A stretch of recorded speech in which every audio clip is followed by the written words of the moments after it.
uyu munsi numvise ndongwa na muhemu Imana kubasangiza ibimenyetso indwi bikwereka kugomba kugwara ingwara yitwa ubuhemu. Ngira umuntu hero andi wati ubuhemu ni ingwara. Ndiko ndasoma Bibiliya mu vyigwa vyimbitse nagiye gusanga ubuhemu ni nka cancer. Ico cancer ikora mu mubiri w'umuntu ico n'ubuhemu bukora mu buzima bw'abantu. Hari abantu muri kino kibanza ubuzima bwanyu butari ko bumeze ko bumeze uyu munsi iyo mudahura n'abahemu.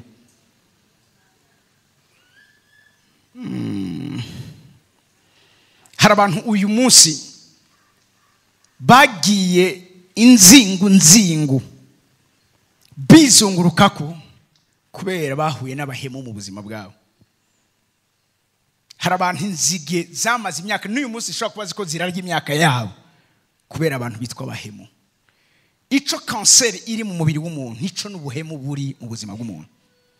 Hanyuma natangaye nkoze ubushakashatsi nza gusanga cancer je sini muganga mugabo cancer ntiyidevelopa gutyo nyene itangura arakantu gatoya mugabo kagenda karakura.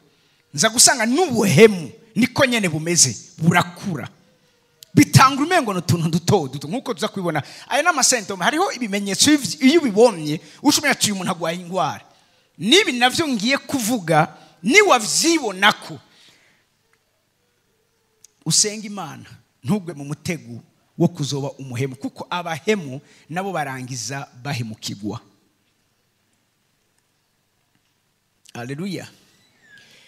Haro commentaire ivuga ingene Pilato siwe yakaravye Yesu aravuga ngo amaraso yawe ngo Imana ntiziyamparureko. Yarahemukiye Yesu yarabonye kataco yagira n'umugore warahabwa inzozi yuko Yesu ari umugororotse mugabo biranka arushwa amajwi n'abantu. Ikiraje turaza kukivuga kuko hari ibintu bibiri bishobora gukwega ubuhemu mu buzima bw'iwawe. Nibikuvuye ko wewe kubera megarde yawe.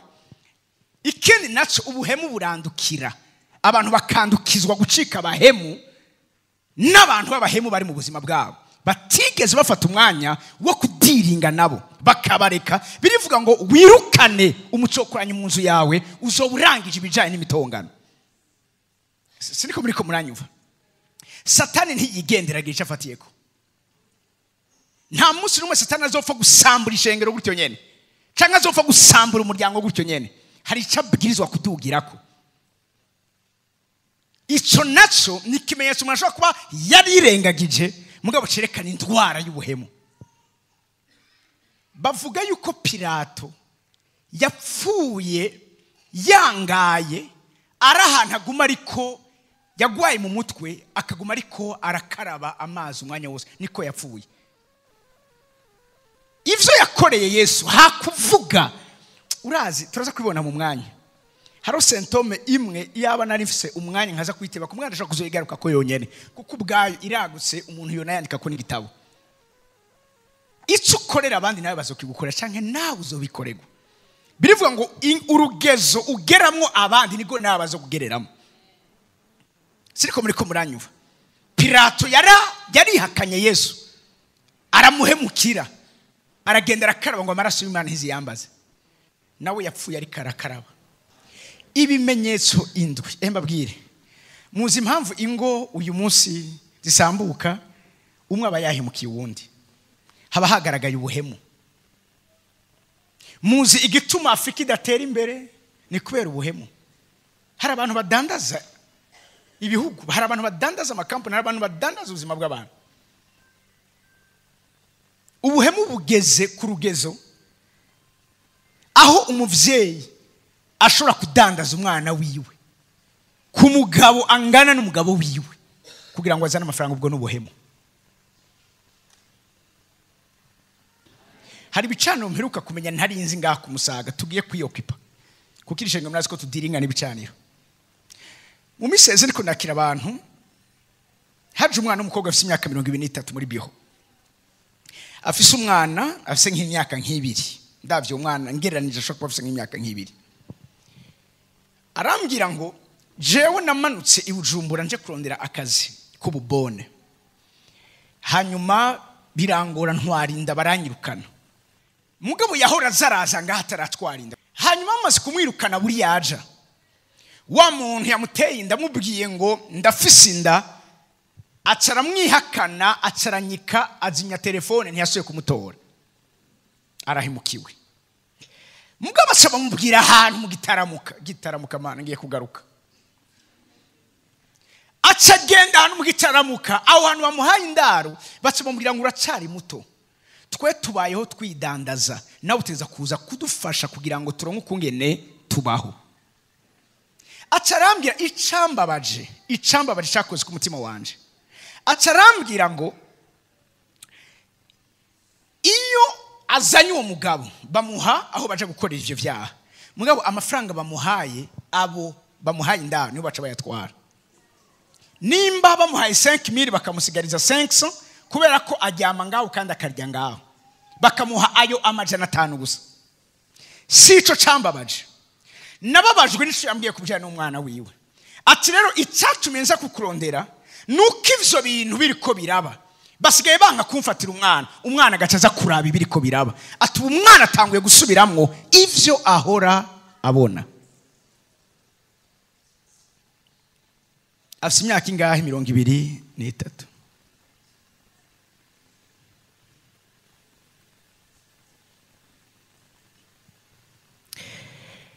Tugiye kuvuga ibijanye n'ubwizigirwa n'ubuhemu. Kandi sinobabesha, nta numwe ngaha kiretse sinzi uwaje avuye mu ijuru ngira naho nyene iri joro, nta numwe atarahemukirwa mu bantu muri ngaha. Hama kandi nawe birashoboka gushobora kuba hari abo wahemukiye. Narababwira fa passé tugomba twese tuje muri garage kugira ngo Imana idukore. Birashoboka ko umuntu ashobora kwihana akareka kuba umuhemu akaba umwizigirwa, kubera ko abahemu ntibaramba. Siriko muriko muranyumva? Iyo baramutse baramvye, Bibiliya ivuga ngo ntuzubabare no kubona umunyakibi ariko araroranirwa. Hariho abantu Imana isigaza kugira ngo izobatange ko icigwa ku basigaye. Nta muntu aroranirwa kubera ko yabaye umuhemu. Rero hari ibimenyetso bikwereka ko ugomba kugwara iyo ngwara. Ni cancer spirituel. It's a spiritual cancer. Kandi agomba ndababwire yuko Bibiliya igizwe n'abantu b'uburyo bubiri, igizwe n'abantu babaye abisigirwa, igizwe n'abantu babaye abahemu. Muri imyaka 11 tumaze, nabonye abizigirwa, nabonye n'abahemu. Hari amakosa nakoze kubera kutamenya, mugabo uyu munsi ntazosubira gukora. Umuhemu ntabwirizwa guhabwa indaro mu mutima wawe no mu buzima bwawe. Umuhemu no guterera hanze. Umuhemu ndamugeranya nk'urutomati ruboze canke icamwa cyamaze kuba infected. Iyo dusomye Abikono 15 batubwira yuko kugendana n'ababi vyonona ingeso nziza. Hari abantu bononeka atari kubera ko bari babi, ariko hari abantu bononekaye kubera ko batashoboye. Iki ni cigwa naco nzobigisha hanyuma, imvo zibiri nyamukuru zituma abantu baba bahemu. Mugabo nta kintu kibabaje. N'uyu munsi afite ibikomere vyanse gukira, n'abantu bahemukiwe. Nawe babwira fa passé gucumitwa inkota mu mugongo nibisanzwe, mugabo iyo uhindukiye ukabona wagucumise, wa undi wabayeho wifuriza ineza akaba ari we ahinduka okuronderera inabi. Haleluya. Vuga uti Imana indinde ubuhemu. Cyane gose Imana indinde ubuhemu. Mwaje muri garage kandi akunda ahandabizi nta namene nza kuronga, nta ninzo nza kunabasaba, kubera ko hagomba haba ama operation. Twese turinjiye muri salle d'op, bloc opératoire, niyo twese twinjiye. Haleluya. Nzosaba umuvyeyi dimanche azotwigisha kuri ibi nyene. Ubuhemu n'ubwizige kuko amaze imyaka myinshi akorera Imana. Nababwiye intambuko zanje gukorera Imana niwe. Yamaye podium ngahi Bujumbura atabandi barayima. Arama kwigisha ugwaruka atawundi muntu aranyizera. Haraho nagiye natwe tumaze kubona ibitari biki. ngiye kwigisha representa legale waho abonye ari jewe abona abantu bari bahari aho hantu kumene natumiwe na komite y'abajene bo mu ishengero ryo bari banze mu aho niga muri groupe biblique ndabarongoye ambonye asanga kuri podium arantuka aravuga ngo we niwe batumiye wowe urabona ko ofise ivyo ushobora kwigisha abantu bangana gutya antukira kuri podium nashize ndavuga none katarije nababwiye ngo umuntu mire Haleluya mugabo uyu muvyeyi aranyizera namakosa menshi n'ibirahuri byinshi twamenye aratwihanganira gushika uyu munsi yaba twoshoye kubona mu mutima we nawe harimo ibikomere byinshi abamusogose inkota bamuhemukiye ariko ndakunda kungene gushika uyu munsi agihagaze nicigwa kuri twebwe Haleluya muriteguye icambere sinye ya mbere canke sentome ya mbere kwibagira vuba abakugiriye neza nimwandike ndagenda buke naho noza nagatebe nkicara uyu munsi nkeneye kugenda nirukanga kuko ndakeneye ko binyengetera gushika no mu misokoro yanyu sinye ya mbere canke sentome ya mbere ikimenyetso ca mbere kikwereka ko ugomba kugwara ingwara y'ubuhemu nukwibagira vuba abakugiriye neza hariho umufilozofi yavuze ngo uwakugiriye neza ivyiza bagukoreye ubikorogoshore ku gitandara cibuye ariko ibi bagukoreye uvyandike ku musenyi w'ikiyaga ivyakorogosowe ku rutare ivyo ntibizokwigera bifudika ariko ivyanditswe ku musenyi w'ikiyaga bimara umwanya urume rumara ibibi bagukoreye umuntu agukoreye ikibi akaba arigeze gukorera neza reka gukonsidera ikiba gukoreye banzo wagacira iciza yagukoreye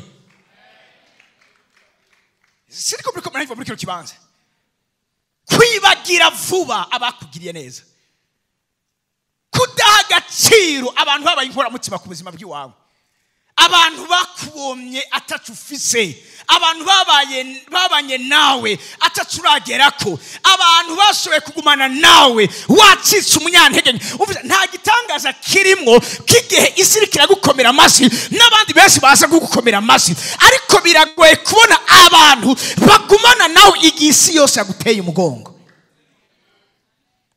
iki nico cyatumye Petero ashigwa hejuru imbere y'abandi hari uwama kugikiriza ca Yesu mugabo harageze igihe haragenda ariko birivuga ngo Petero we yanka kumuvako haramaze ati nawe urashaka kugenda nk'abantu bari bagiye kandi abo yavuga hibara bari bo bose barabigishwa biwe Petero amubwira ati no kuvako nkaja hehe kari we ufise amajambo y'ubwenge Petero yibutse ico Yesu yabaye ku buzima bwiwe aravuga nta na hamwe noza nta na hamwe noronka ubuzima ntandukanye nawe Yesu igihe kimwe aramubwira ati Petero nubu uracankunda ati ego ndagukunda mwami wanje ragira intama zanje Haleluya Haleluya ntukibagira bakugiriye neza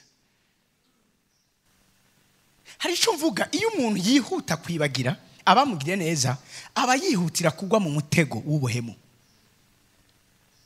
umuntu yaza guhemuka yibagira ivyiza yakorewe siriko muriko muranyumva Imana ibamfashirize mana dusenga kugira ngo mutaba abantu mwibagira vuba ivyiza mwakorewe magatoya Zaburi 103:2 ndihuta Zaburi 103:2 embabwire nta numwe ngaha ari umumarayika nta numwe ngaha toshobora gutsitara ku wundi najewe no gutsitara kuko ndi umuntu suko ndi apotre bisigura ko ntari umuntu yoshobora kugira intege nke yoshobora kugutsita yoshobora kwihenda mugabo twame dushira imbere ivyiza hejuru y'ibibi haravuga ngo umutima wanje himbaza uhoraho ntugire iki ntiwibagire ivyiza yakugiriye vyose ntiwibagire muzi cyatumye abisirayeli batagera mu gihugu Imana basezeraniye kwibagira Imana yamurikira babwira ati nimwibuke ivyo nabakoreye nimwibuke mugabo bagera ahantu bibagira inkoni bavuga yuko ku munsi hashobora gupfa abantu 3,000 bariko bari bakajya amapiramide Imana ibakura aho hantu bari baborogeye Imana mugabo bageze imbere ngo batangura kwibuka vya bitunguru vyo muri Egiputa batangura kubwira Mose ati mwe n'Imana ntimwari kutugumiza hariya tugafuma dupfirayo, ariko mwashimye ko imva zacu ziba mu bugaragwa. Bibagira ivyo Imana ikabibona. Hari igihe yabwiye Mose, ngoma ndabarandure bose mpezagire wewe. Muga Mose atoya, amahanga yandi azovuga iki? Ikibazo Abisirayeli bagize no kwibagira vuba. Ngiye umuntu rero ndi wawe Imana ikurinde kwibagira vuba. Sinzo kwibagira umunsi umwe, ndacibuka ivyo umuvyeyi yanyigishije. Umunsi umwe ngumumama aza kubwira pastor, siniko yaje kubwira, abone ko yaje kubwira undi nagakuru yatubwico giye. Mu nyigisho ziwa barimo uburoro bwinshi bwigisha cyane. Araza aramubwira ati iyo Mana yawe uyu munsi narinje kugira ngo umfashe tuyisezere kuko nazogaruka kuri yo. Haramati habaye reka ifise favoritisme, ndayisenguka mengo ntiyumva, abandi rabishura kiretse jewe. Mumara mubwira ati okay, ati kandi ninzanye Bibiliya kugira ngo uyigumane sinzosubira kugaruka, ndagiye mu isi, ndasubiye mu isi. Mugashara mubwira ati imbere yo kugenda wonyemerera, hariho basi nabikeya yo yaragukoreye. Haravuga ati ivyo ntibibutse birahari. Ati okay, reka dufate ivyo twishimire kuri ivyo, hama duhejeje cyo dusenga ugende usubire mu isi. Atangura kuvuga kimwe kimwe Imana agira mukorera. Aza gusanga ivyo yamukoreye nivyo byinshi kuruta ivyo itaramukorera. Munyuma yagiye kugera ahantu aravuga ngo mbega none no kuva ko nkaja hehe ko nsanze icombi ico nacitse ivyo wankoreye birenze cyane, ivyo uyu mwanya no bandiko ndabona bitaratungana. Kwibagira vuba ni symptom, ni kimenyetso gikwereka kugiye kugwara ingwara mbi yitwa ubuhemu. Nta numwe to umunyantege nayo subiyemo. Mugabo baho konesa. Mwanyumvise? Munazi caca mbere cakozwe mu mateka yisi, reka navuge gutyo, si caca ubusambanyi. Ni caca umuntu yibagiye Imana yamugize, hamagira ubwibone yifuza kungana nayo. Uwo nawe sundi yitwa Lucifer. Nta mumareka ruta Lucifer. Lucifer ingabire yarafise ko nta mwanya mfise. Usomye Bibiliya ukaraba ico yarari. Wibaze none uyu muntu yashaka ikindi, mwavuga ngo nzoduga hejuru mbe nk'isomba vyose. Yibagira ivy'Imana amuhaye, akororerwa mu isi. Bitse avuga ati wasiwe nawe wakiyago ibara, kuko umugwanizi abamanutsemo kandi afise inzigo nyinshi, ngo kuko yahawe igihe gito cyo gukora. Abantu babahemu, munyumvirize neza, abantu babahemu. Yesu umunsi maravuze ikintu kimwe, ubu ntidushaka kubivuga kubera ko ishengero rigomba ko turibwira gusa ibyohera amatwi yayo. Mugabo ndavuga ico Yesu yavuze. Yesu umunsi umwe arahagaze arabwira abigishwa, barababwira ngo umwe muri mwebwe ni daimon, one of you is a devil. Kubera iki? Ubuhemu bwari bwamaze kwinjira mu mutima wiwe. Yari yamaze gutangura kudiringa no kungena agiye kumugurisha. Uwo nabo ntiyari wundi, yari Yuda Iskariote. Uwamuhaye izina, uwamwihangane. Yuda yabayeho yiba Yesu imyaka yose. Muga Yesu ntigeze mu expose. Mugabo uyu muntu agira imigabo mibi mu mutima yo kwibagira ivyo yamukoreye, arondera kungena amugurisha. Kandi mu buzima bwacu ba Yuda baruzuye. Nibande bamaze guhurana ba Yuda mu buzima bwabo? Ndo wa mbere. Chefse bamareka ngaha ntuze. Nibande bamaze guhurana ba Yuda mu buzima bwabo? Hallelujah. Hallelujah. Kwibagira vuba. Mpagatoya Rusi igice cya mbere ku murongo wa 16. Imana ibahe umutima nk'uwo Rusi yatunze yari afise. Nimba twovuga neza umuntu yabaye cyitegezo mu bijanye n'ubwizigigwa n'uyu mugore yitwa Rusi, ari we yavuye aba inakuru wa Yesu. Hallelujah. Yari umunyamahanga atari mu bisezerano, mugabo ubwizigigwa bwamuzanye kuronka inyungu z'abana b'amasezerano. Nuva amene yanyibikiro kibanza.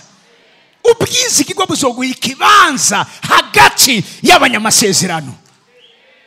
Yari umunyamahanga, mugabo ubwizigigwa bwamuhaye ikibanza. Iyumvire mubo Yesu yakomotse, bari kwatubwira igisekuruza ca Yesu. Ubundi bavuga abagabo, ariko bagore bane Bibiliya ivuga muri Matayo igice ca mbere Rusi arimo. Rusi yari havuye arongogwa na Boaz. Boaz niwe yavyaye Isayi. Isayi niwe se wande wa Dawidi. Yesu yakomotse mu muryango wa Dawidi. kubera ubwizigigwa. Uraza abantu babizigigwa bagera kure, ariko abantu babahemu bafise iyerekwa nk'iginkoko. Umuhema arikabona uyu munsi, arikabona promotion uyu munsi, ariko abizigigwa n'inyuma y'ubu buzima bazokwama bariko baribukwa. Numva amen yanyu muri kino kibanza. Ijambo ry'Imana avuga ngo Rusi aramwishura. Garuka inyuma gatoya kuri shaka umpe kuva kuri 12 kugira mumve neza ndiko ndavuga. Ndumva ari umuntu Imana ikiragira neza muri kino kibanza. Naomi arabishura ati bakobwa banje nimwisubirira inyuma, niki gicumye mugomba kujana nanje. Hari abandi bana ngifise mu ndango baze babe abagabo banyu, ariko arababwira genda subira iwanyu, genda mubeho ubuzima bundi, genda mushakisha ubundi buzima. Umviriza bari abagore babiri, babita gute mu Kirundi? Bari abakazana babiri, right? Bari abakazana babiri. Haleluya. Impa umukurikira wa 10 twahejeje. Mbega ivyo vyotuma mubarindira naho yo bavyara, mubarindira gushika aho bazokurira. Ivyo bituma mureka kurondera abagabo zose kuba bityo bakobwa banje, kuko muntera akagongwe, kuko ukoko kuhoraho kwaramvuriye kundwanya. Umviriza, barongera baraturikisha bararira. Orupa agumbira inabukwe. Umuhemu. Orupa agumbira inabukwe, ariko Rusi we amugumako akaramata. Abahemu barakugumbira bakagusezera bakagenda kugira ntuzusubire kuba mu buzima bwawe, ariko umwizigigwa ntakugumbira gusezera, ashiraho indahiro yo kuzopfana nawe, yo kuzogumana uko vyabimeze kose. Umviza ku murongo kurikira 15. Ndabifuriza kuba nka Barusi. Naho maravuga ati raba mugenzi wawe asubiye mu biwabo no ku Mana yabo, nawe subirayo ukurikire mugenzi wawe. Ariko aramuhashwa, ariko raba Rusi aramwishura ati reka kunyinginga kuguheba, reka kunyinginga kuguheba no gusubira inyuma ngo noye kugukurikira. Aho kuko aho uzoja ariho nzoja, kandi aho uzorara ariho nzorara. Ihanga ryanyu niryo rizoba ihanga ryacu, Imana yawe niyo izoba Imana yanje. Haleluya, haleluya. Muri buki vyabaye kuri Rusi mpa gatatu. Muri buki vyabaye kuri Rusi, Bowazi amaze kubwiwa. Bowazi ari umuntu akomeye mu gihugu cy'iwabo. Bowazi ari umuntu adasanzwe, biri mwita umucunguzi.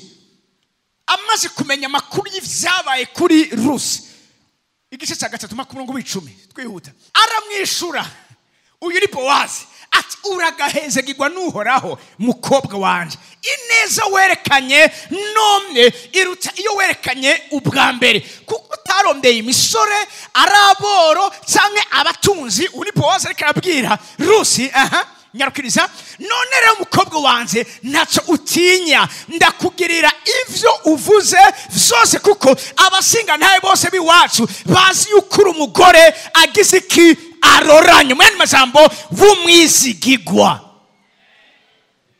Haleluya. Abizigigwa igihe cyose Imana irabahemba, igihe cyose Imana irabahekompansa. Birashobora kumera nabi umwanya wa mbere, ariko nimba hari abantu nabonye barangiza neza bafise ivyishimo mu buzima bwabo, n'abantu bagwaniye ikintu cyitwa ubwizigigwa, n'abantu bafashe ubwizigwa n'ubugwaneza babibohera mw'izosi ryabo banga kuvana navyo. Abo bantu bama bagira amaherezo meza. Ngira batavuze amen ngira nabahemu. Haleluya. Reka kunyingira kuvana nawe, reka kunyingira kutagukurikira, kuko izoja ariho nzoja. Wherever you go, I will go.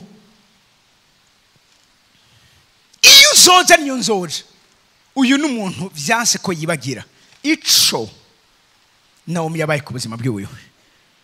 Ugiye kuri amaherezo ya Rusi, nta bantu bahejeje neza nk'uyu mugore, nta bantu bagiriwe neza nk'uyu mugore. Kubera iki? Ubwizigigwa. Ntukibagire vuba. Those who forget easily fall into the trap quickly. uko niko apotre Kevin Sibomana yavuze. Haleluya. Bijya ngo mpemuke ndamuke ntabwo ari byo. That's not biblical. Haleluya. Haleluya. Okay. Symptome ya kabiri. Ibino bivuga sino bivako. Wirinde kwibagira vuba. Abagifise abantu bakiri bazima babagire neza. Genda musubire mu barabe. Genda musubire mu bashimire. Haleluya. Reka kwikwegera imibembe atamvu atampamvu. Haleluya. Ica kabiri kutabumbwa, avuga kutabumbwa. Sinye ya kabiri ikwereka kugiye kugwara cyangwa utagwaye ingwara y'ubuhemu. Kutabumbwa. Kugera ahantu humva umengo ntugishoboye kubumbwa n'umugore wawe. Wumva umengo ukeneye abandi. Mbabwire hano muri nosi. Munyumvirize neza. Nta munsi numwe iyi si tubako irigera ihaga amazi. Urazi iminsi imvura imaze kugwa ni myinshi cyane. Mugabo n'uyu munsi amazi yaguye ku isi aguma ari karonka ikibanza gereki ajamo. Mwibuke ko n'umuntu apana wundi w'indani, uyu muntu w'inyuma nawe yavuye muri iri vu canke iyi si. Ntushobora mureke kwigwaza amavese. Mureke kwitera ama stress. Nta munsi n'umwe uzoshobora gusatisfeza abantu. Mbaye Theogene yitavye Imana mukozi Imana wo mu gihugu cy'u Rwanda. Yavuze ngo womze bavuga ngo ntagira icarya. Wavyibuha bakavuga ngo yavyibushe nk'ikijuju n'umuntu atagira programa mu buzima. Witonda ati ni kigugu. Wakerebuka ataye yibaza yuko byose azova ngaha mwisa bifise. Biragoye kushobora gusatisfeza abantu. Nico gituma umuti numwe senga Imana iguhe kubumbwa n'ivyo ufise. Murazi uyu munsi abantu bariko barahemukira abantu n'abantu bafise uyu mwina wo kutabumbwa. Inzu imwe ntimubumva, iya kabiri ntimubumba, 10 ntizimubumba, imodoka 10 ntizimubumba, amafaranga amamiliyoni ntamubumba. Yapfa kabisiga. Bigasigara biraribwa n'abantu. Babwire. Narababwiye abari ngaha ku gatanu. Umusiguzi gatatu some gwera ku 12. Birivuga ngo there is nothing better than to be happy. Nta kintu na kimwe kiryosha hano muri nosi nko kuba umuntu anezerewe. Umuntu anezerewe anezerwa n'ibintu bibiri. Umuntu anezerwa mbere anezerwa kuko yashoboye kubumbwa n'Imana afise muri we. Ubutunzi bwa mbere hano muri nosi niko Paul yandikiye Timoteyo no gutunga Imana. Ngira umuntu yarati gutunga Imana. Gutunga Imana. Icya kabiri kubumbwa n'ivyo ufise. Nushaka kugira ibingana gute udashobora kubumbwa uzokwishwa na avesi. Uzopfa kare. Kandi ni wagenda tuzosigara turabije. Harabahora baza kumpezagira akavuga ati twagurishije muhira. Rero nagomba nanje ndakugire neza muvyeyi. None sindi ivyo yarondeye. Haleluya. Umunezero nagiye gusanga uva hano habihe. Uvu bwa mbere na mbere gushorera imizi yawe mu Mana. That's number 1. Ica kabiri ku umuntu ashobora gutahura yuko hano muri nosi arubwira ngo abe umuringoti Imana icishirizamo kugira ngo abandi bagirirwe neza. Umuhiga umuntu wese abwiza guhiga muri buno buzima ni bandi bariko barashima Imana ku bwanje. Uyu muvyeyi araryohewe ariko arambona ndiko ndigisha yicaye. Kubera ndi resultat ni produit yiwe y'ubutame bwiwe y'amajoro sinzi amanjuse nimba ari umuntu yahuye n'ibisanga n'uyu muvyeyi. Ariko muri ivyo yari yamadure d'enfantement yari yami vyabise bitegura kuza ku mwana. Uyu munsi turi abana bavutse birivuga ngo ntabo kuba mu isi mwavyaye. Gira umuntu yirata ico wamariye ubuzima bwiwe.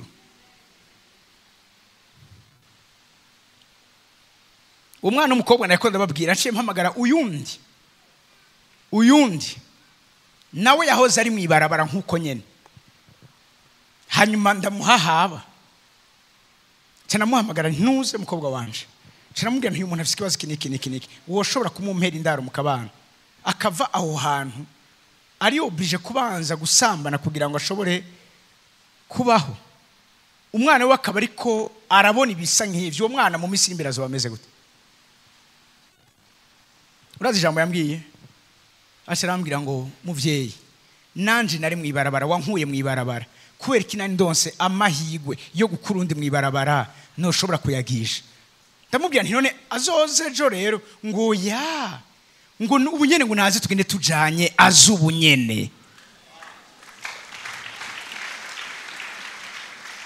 Bumuntu benshi birata.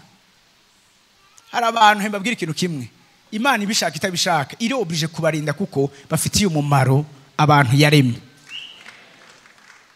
Siriko muriko muranyumva. Utanasavye n'amasengesho hagira umuntu kubera umutima wawe aduza isengesho ati Mana wibuke naka kuko yangaburiye shonje yanyambitse ntagire ico nambara. Kubumbwa Paul avuga ngo not was ever in need, for I have learned how to be content with whatever I have. Haravuga ngo simivugiye kubw'ubukene kuko nize kubumbwa n'ivyo mfise uko ndi kose. Paul avuga ngo yarize kubumbwa n'ivyo afise uko ari kose. Pesha baza gucika bahemu kubera iki batariko barabumbwa n'ivyo bafise. Atoye nifuza kajya kazi urya afise, nifuza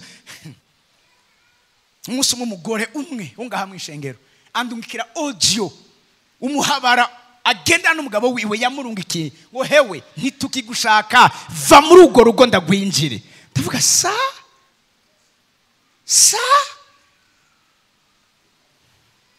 sha buryo bavuga ko Imana vy'ukuri cyaje ku ntebe y'imbabazi je ndavyizera ngo va muri ugo rugo ndagwinjire. Mugabo nawe ugacuba umbabarire ndaza kubivuga mu mwanya nayo nindi symptome ahubwo reka ndinayijako yitwa ignorance kutamenya. Nimba ari ya kane mvoma ndayigiye gatatu.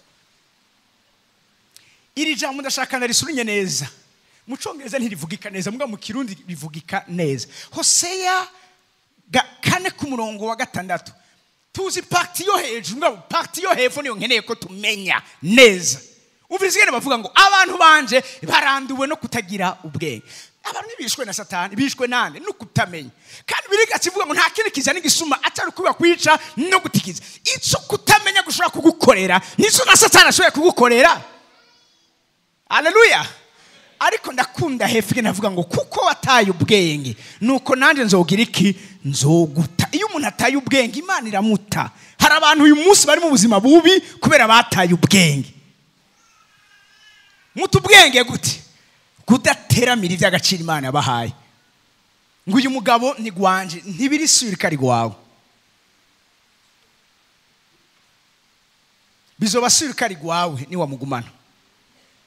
Uteza kumurinda, build strong fences, ubaka inzitiro zikomeye. Pastor Eric arababwiye ikintu nakunze cyane gose. Umugabo wagiye mubwira uti Imana amaso yiwe niyaza guhura n'abakobwa n'abagore abone isura z'ibigabo bivyano naho nyene bishaje bape ntimwari ngaha. Haleluya. Haleluya. Abonye twimika yera abone Zakayo. Haleluya. Hamemba bwira ikintu kimwe ndabisubiyemo birivuga ngo ni watubwenge nande nzoguta. Umugabo wawe uramufata nabi ukibaza ko wanze tabandi bazomufata neza. Hamugacuza uri kurarira ngo yagiye. Ndiko ndumvikanisha umugore n'umugabo bagomba kuvana. Umugabo arambwira ati mubaze uyu mugore igituma nagiye hanze. Ndamaze none yo bakizi. Ati mubaze kunge nasuzugura ntuki imbere y'abakozi. None umugabo amaze kumutukira imbere y'abakozi ushaka ikindi ki. Ngo abayanshavuje ni watubwenge Imana izoguta. Ndakubaza ikintu kimwe, president yo gutuka nawe gacumutuka. Talk to me. niwata ubwenge nzoguta. Haleluya. Aka kantu mukagumane, niwata ubwenge nzoguta. Benshi byabo vyonekaye kuko bataye ubwenge. Kera waramusengera mugabo umunsi nukimusengera. Kera waramwisonzeshereza umunsi nukimwisonzeshereza. Kera waramenye ukungene uravyumva umufata uyu munsi ngo biramusha.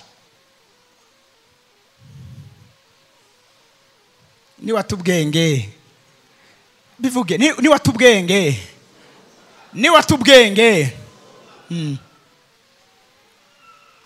Haleluya. Haleluya. Siriko ndavugira abagabo n'abagabo, namwe ni mwata ubwenge mugati ngo zanyu Imana izobata. Nta mukoshi nabomye mubi nk'umugore canke umugabo ahemukiye umugabo, arabiriha kandi akiri ngaho. Turashakundana, turashakundana, turashakundana. Yo ubwenge, yo umviriza, ubwenge ni wabuta uratakaye, uribwe urinyagishije. Genda wazaba mama twakomotseko ngakamereka ngendemeze kagakuru. Iyo ni true story, ikintu cabaye. Abantu mariage yabo ntiyamaze amasaha 28. Urabe kwera bwa buhemu waburi mu bantu. Umugore bataragira mariage bakira bafiance arabwira umugabo yuko bateza kuzogira dine. Umugabo nawe aramubwira atumviriza, naya y'urubanza ni deri nasavye, naya dine noro none twagira mariage hari ico tutagize dine. Ati oya Jesse nogira mariage itarimo dine. Niwata ubwenge urongowe kubera dine.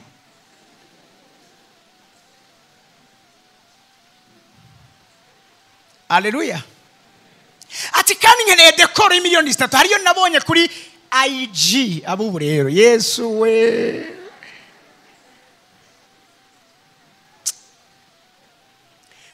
Urugo rurama n'urugo gubakiye ku mutima wo kubumbwa n'ivyo mufise. Uyu munsi abafise vyinshi bahoze atavyo bafise. Haleluya. Haruta histoire mpora numva. Ati je umunsi namusohokana ijyambere. Umva yaheruka aho hantu ibiciro bitarahinduka. Asubiyeyo yarafise yakarikiye ati turajya brochette imwe ni fanta aya déplacement naye. Kumbi ibiciro vyaduze. Ifanta yaraduze, brochette yaraduze. Bamuzana facture asanga twatuni twose afise ca duhererako. Ahubwo araza kongereza aca telefone umugezi ati rabasha unde pane. Hama cabwira uwo sheri wiwe turazi rero amahera yose twari gutahako ndayarishe turataha n'amaguru. Uwo mugore yambwiye ati ico namukundi nakunze yo sincérité. Twatashe n'amaguru kandi abakobwa iyo basohotse baba bimanitse. Iyumvire rero kuhakengera mbaye regisi wimanitse. Uyu munsi urugo rurahagaze, uyu munsi bamerewe neza. Haleluya. Niwata ubwenge nzogute. Ngarutse kuri ya nkuru yanje. Ati dekori itabonetse. Kameme umugabo arasubira kandi aragurana kugira kameme amunezereze ya dekora yironka. Mugabo dine amafaranga yayo ntiyaboneka. Munyuma rero bahejeje urubanza urumva ati rero reka tuje kwihindura tuja muri dine. Haramwatega nta dine hari. Ati sa nabwiye abavyeyi bagende bandindire yuko ca tubabwira aho tugirira. Ati rose nakubwiye yuko naguranye nta mahera ya dine hari. Bakiri mu modoka parari kuri vol marene ku ruhande n'abageni inyuma. Wambwa ati vyakwera nturi kurafyina. Ati nta dine hari. Ngwego kweri ngubu rero niho menye neza ko narongowe n'imbwa.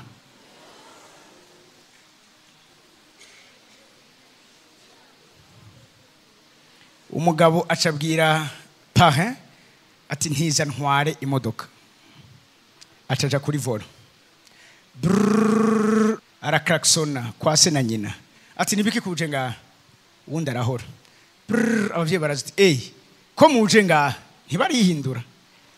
Acaramubwira ati naenda bagarukaniye umukobwa wanyu nta kuntu yorongogwa n'imbwa ati mvira va mu mudugudu nyene mariage biraheze ni watubwenge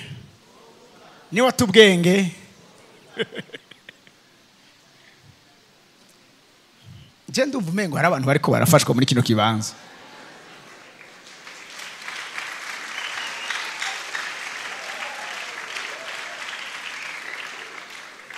Abarundi bari baciye ubwenge bavuze ngo uheza kugoka ibigori bikagira iki bikera. Uwo nyene wejeje gusuzugura karimbwa Imana igacimugira ubuntu ikamugira udasanzwe. Ejo ugacuza ngo hebe ngo narakumenye ngo ntukimbona ntakubona hengo ujya ngo ni umu ex wanjye ukagihirwa no kuvuga ko ari umu ex wawe. Ubuhemu. Twegego imbere tugeze kuri sentome ya kangahe ndiko ndagerageza kunyarutsa nanasi ngimeje kuvuga iyi yukutamenya mpa ikurikira jo ko kariyaga ya kane independent spirit imhemu yo kwirebanga. Ini sinyizo kwereka umuntu agiye kugwara canke yamaze kugwara cancer n'umuntu atanguye kwigenga. Umwana kitora akabwira abavyeyi we ngo papa mama ubu ndakuze kugira ngo nshobore kumenya ico nshaka n'ico nashaka. Aho bamubwiye ngo atahe kare, nta mwana umukobwa ataha ya masaha, mama papa aho hari kera. Hari abana bavuye kwa basena nyina baja kwipangira kubera iki imhemu y'ukwirebanga. Ntibagikeneye abakontrol embabwire aho uzoja hose uzokwa mufise ukubazwa ugukontrola. Haleluya. Wa mugore uri ngaha uri control n'umugabo. Ejo nabibwiye couple Edward na Yvette magato ya Petero wa mbere igice ni cya gatatu ku murongo wa mbere haravuga ngo namwe bagore muramushongeza ngo in the same way you wives must accept the authority of your husband. Biya ntiyavuze ngo mugire ibiganiro n'umugabo, yavuze wemere uburongozi n'ubukuru bw'umugabo. Ivyo rero uhembwa menshi kumuruta, ufite amashuri menshi kumuruta, ivyo ntaco bivuze. Umugabo aguma ari umutwe w'urugo. Avuze accept. Kureka bavuze ngo uvyeme nuko kenshi umuntu kamere kiwe ntigakunze karafise karegeranye n'ico kintu cyo kwirebanga ngo oya jewe na mama ntiyambaza iyo ndi urya ari mama wawe yabaye umulashi nico gituma utagize indero. Nimba winjiye mu rugo umugabo azokubaza iyo uri nabo muri kumwe. Independent spirit. Mwishengero abantu turabafise papa, turafise igikorane mbega none arinda kubivuga ntitubizi. Inondwe tuzokwisonzesha mbega twisonzesha kuko abivuze cyane. Dushikanira ibimazi by'Imana ati ivyo nigwanya sinye y'ubuhemu. Ugatangura kubona umuntu embabwira nakivuze na rafopa ziko je ndakunda ivy'igisirikare cyane gose. Mu gisirikare bavuga ngo un soldat isolé et à moitié mort. Mwari muzi ko intambwe idahiga ingeregere canke kantirope kari kumwe n'izindi. Kwikura mu bandi ivyo nivyo bizokujana mu mutego wo kuba umuhemu.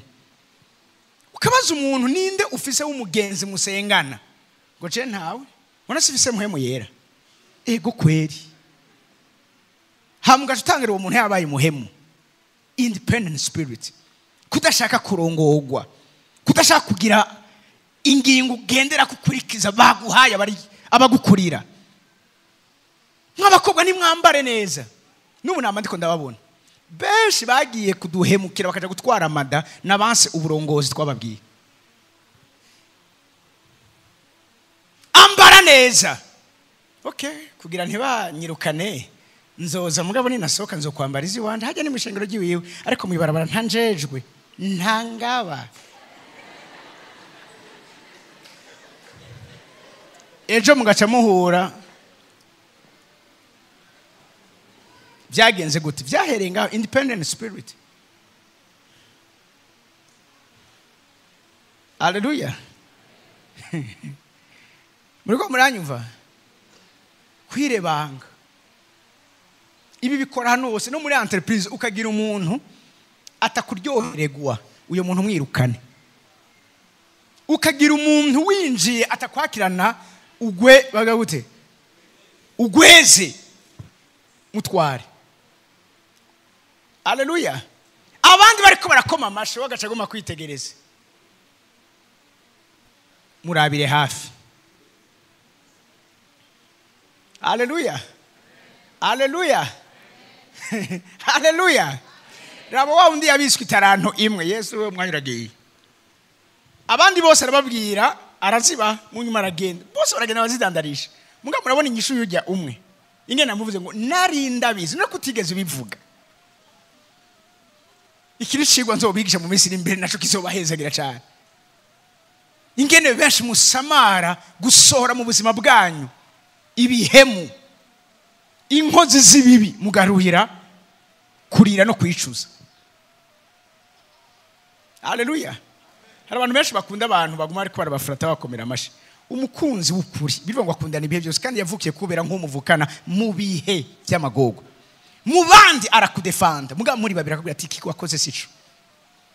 Aba ni ba Yowabu. Yowabu ntiyatinye Dawidi.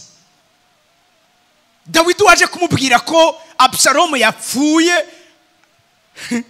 no Sauli yapfuye yaciye amwica. Kure ko umuntu aryoherwa nuko urya muntu asizwe amavuta yamerewe nabi. Uyu muntu ni sinye y'ubuhemu. Muriko muranyumva? Muriko muranyumva?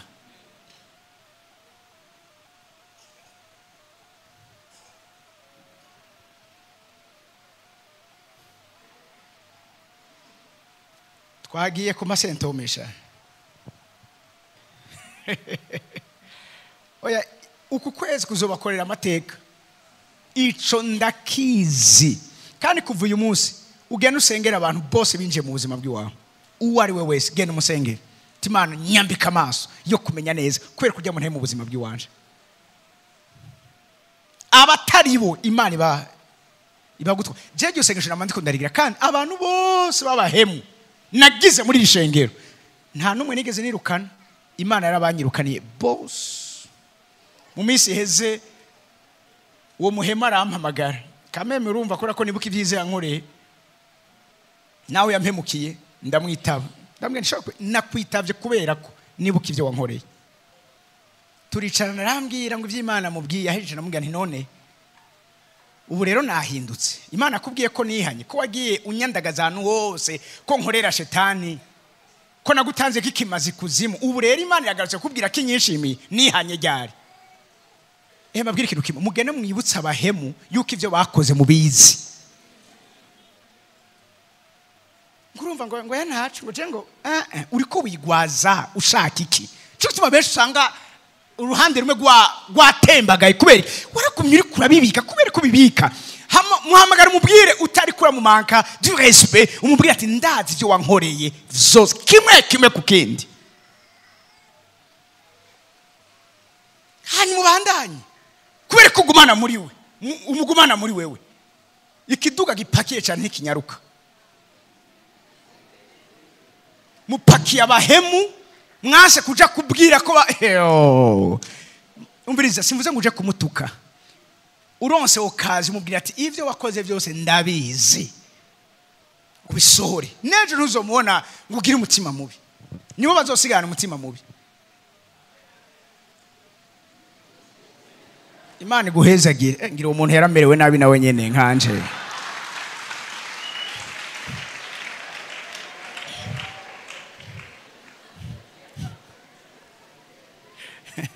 Haleluya. Birivuga ngo bashishikara mu by'intumwa zigisha. Bashishikara mu by'intumwa zigisha. Ntibirebanga.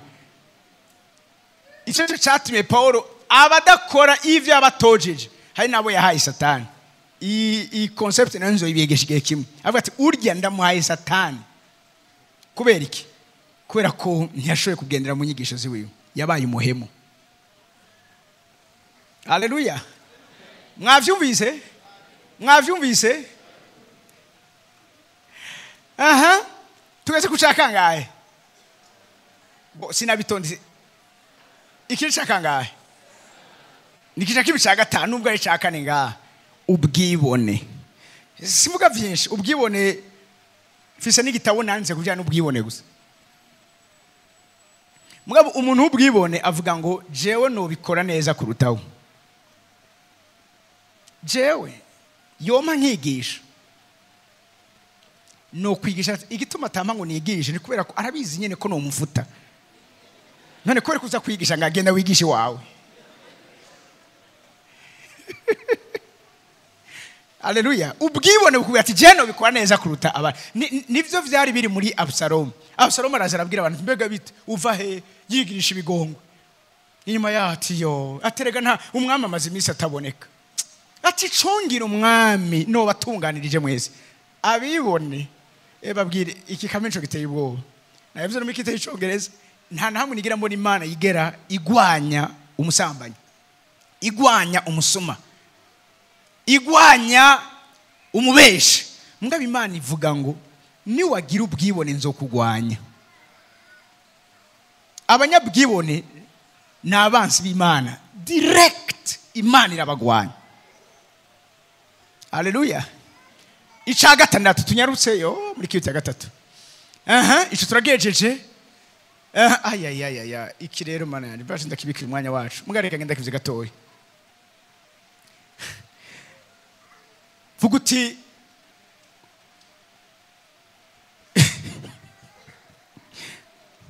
kurandamuka suramuti kurandamuka abandi bantu baba bahemu canka ari sinyerekana kazohemuka n'umuntu arandamuka kurandamuka muravyumva mucongereza ni erraticism erratic person n'umuntu ntaho mfatwa ameze nk'umwana yahiye mu kwa ntugira aho ufata uyu munsi nakubwira ati hewe ndakubwire ndagukunda ati bose naho bogenda jewe njije nyene uzosigarana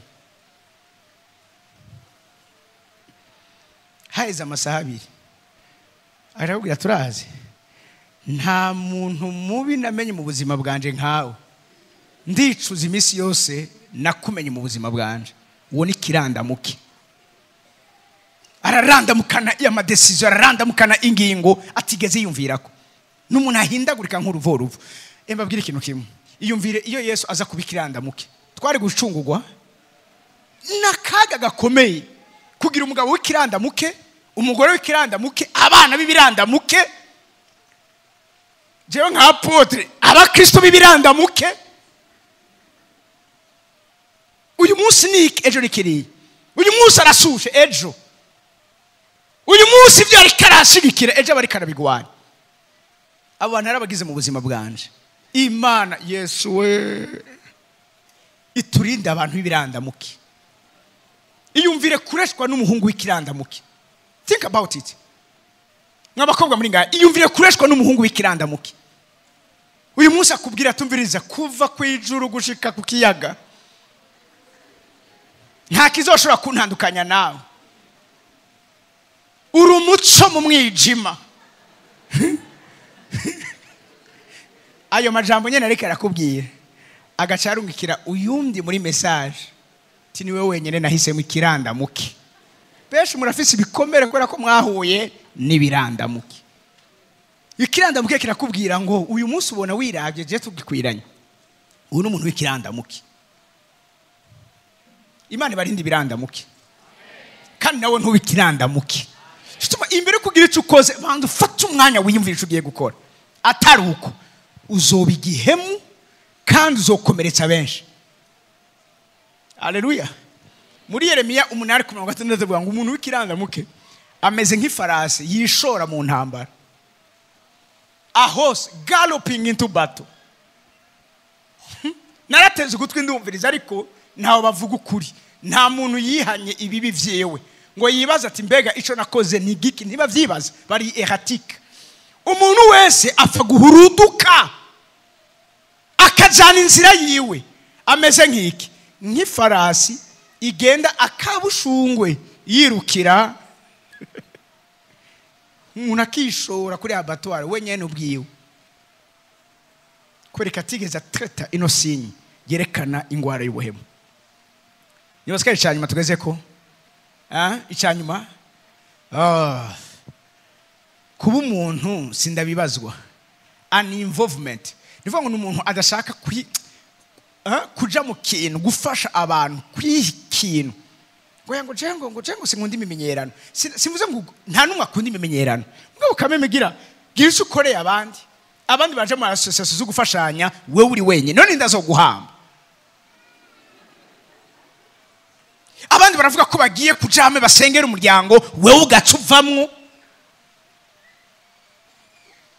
uragwaye. Uko biri kose turi hano muri no twese turakeneye abandi. Bwira umuntu ati turakeneye abandi cyane gose turakeneye abandi. Deja unyene wewe nyene ukubaho kwiwawe nabandi babigizemo uruhara kugira uze nabantu Imana aciyeko. Ninde yakwakire kwa muganga si umuntu? Ninde yakwiga ico gifaransa ciza uvuga ico congereza uvuga ako kazi ushobora gukora uyu munsi hari umuntu abigizemo uruhara mu kukwigisha. Haleluya. Tubiza kuba abantu bari impliqué. Nguruma ngo jengo narakomeretse suko wakomeretse bisigura ko utazosubira kwiyimplika. Twese twarakomeretse. Nibazikata abantu bavuze muri statistique yuko abantu b'ubwoko bubiri bapfa cyane n'abasirikare n'abakozi b'Imana. Twebwe dukoze ikosa ntimutubabarira muga mwe twamatwa babariye amakosa yanyu. Haleluya. Haleluya. Turi kumwe? Be involved. Ibi ni bintu indwi ni byinshi. Mugabo nashimye kuvuga ibi indwi. Nimba hariho umaze kubona nka bitatu. Winjire mu masengesho Imana ikudeliver ubuhemu. Wewe ugiye guhemukira abantu. Haleluya. Haleluya. Imana ibahezagire. Mwagurutse ku maguru yanyu reka dushime Imana.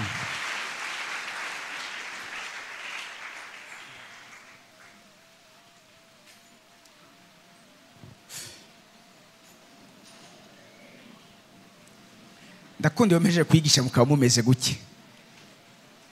Eba mengo nushinge gwa Novargine yanaguri kora nyengetera. Haleluya. Nabwiye mugiye kigiye kuza bazohora badusaba abakozi babizigirwa mu nzu y'Imana. Batojejwe kudahemuka no matter what. Haleluya. Mwagutse ku maguru yanyu. Ndashaka umuntu wese yisengera uti Imana fasha shoboza. Birashobora kuba byarashitse twese biradushikira ugasanga wahemutse ariko guhemuka ntibize ubuzima bw'iwawe guhemuka bize be accident ariko mwana wucu ugaruka usubira abe kubera iki kino kintu cyabaye ugenda urabe yuko ibi bintu byose abitoreye umutima ubuzima bw'iwawe. Dusenga Imana turagushimiye kutugiriye neza uyu munsi kumva mwami Imana ijambo ryawe. Tugushimiye ubwizigwa bwa Imana bwifuza ko dutozwa kuba abantu ushobora kwizigira mu gihe gikwiye no mu gihe kidakwiriye. Sengera abana ba mnandu anisengera udushoboze ku Mana yanje yo kwizegwa dutunga ubwizigirwa tubohere ku mazosi yacu ku buryo Mana yacu yo kwizegwa atakintu nakimwe kiza kudutera guhemuka canke kwaho ubuzima wowe utaduhamagare kubamwe. Sengera abana bawe bashoboze ubane nabo ubagirire neza ubiyereke uhoraho ntiwemere ko mwami Imana ivyo umugwanize akeneye gushika ku muzima bwabo abishika ko aciye muno muryango bitwa ubuhemu. Uzobukoze utugire neza kandi muhemu wadufashe mu izina rya Yesu Kristo. Amen.